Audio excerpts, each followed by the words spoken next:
They told you wealth was gold. They told you fortune was a mansion on the hill, a car that roared louder than your doubts, a title carved in glass and steel. But the truth is simpler, harder, sharper. Wealth is not in your bank account, not in your possessions, not in the applause of strangers. Real wealth is hidden in the furnace of your soul, in the strength you summon after life has knocked you down and left you bleeding in the dirt. Resilience is the currency of the brave. And every time you rise from the ashes of failure, you prove to the world that you're already rich beyond measure. Think of Thomas Edison, stumbling through 10,000 experiments, his lab filled with smoke, his fingers blistered, his notebooks crowded with what the world would have called mistakes. 10,000 failures, until one success illuminated the planet.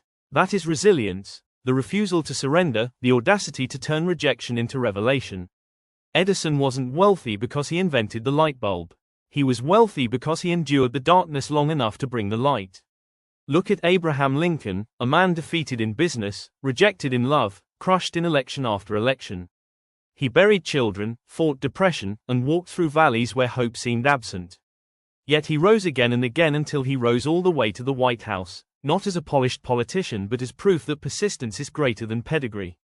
His resilience shaped the destiny of a nation. And what about you? How many times have you been knocked down, laughed at, ignored, left behind? How many times have you stared at the ceiling at 3 in the morning wondering if you have the strength to try again? You think those scars are signs of weakness? They are proof you are still alive, proof you have endured, proof that resilience flows in your veins like an unbreakable inheritance. Every scar is a badge of survival. Every fall is a reminder that gravity does not own your spirit. You see, life is not supposed to hand you an easy road. Napoleon Hill said, "Every adversity carries with it the seed of an equal or greater benefit. But the seed only grows if you plant it in the soil of persistence, water it with discipline, and expose it to the light of belief. Without resilience, the seed dies in your hand. With resilience, it grows into forests that shelter your dreams." The problem is that most people confuse comfort with success. They think the goal is to avoid falling, to build a life so padded and predictable that failure never knocks on the door. But comfort is a thief. It steals your hunger, it steals your edge, it steals your destiny. Real success is not found in never falling, it is found in refusing to stay down when you do. You cannot build muscle without resistance. You cannot build courage without fear. And you cannot build resilience without being broken, tested, stretched to the limits of your soul. Henry Ford faced bankruptcy 5 times before he built the company that carried his name. Imagine the whispers around him: he's finished. He's delusional. He should quit. But Ford refused to let failure write his obituary. He saw every collapse as a rehearsal for greatness. He knew that failure was not the opposite of success, it was the foundation of it. Each fall was a teacher. Each setback was a map. Each moment of despair was raw material for his empire. Resilience is not glamorous. It doesn't post pictures on Instagram. It doesn't win trophies overnight.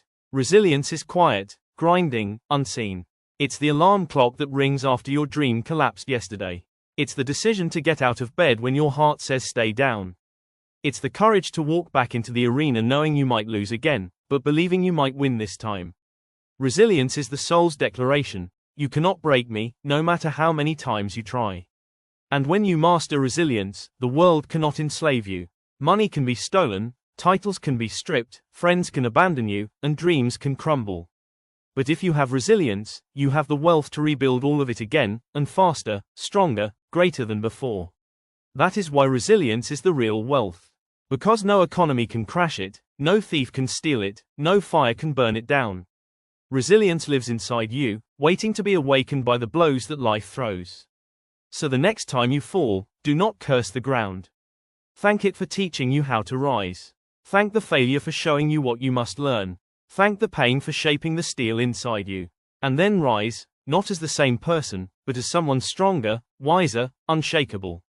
For every fall, every heartbreak, every rejection, every betrayal is preparing you for a future that weak men will never touch. They quit too soon. They feared too much. But you will rise every time you fall.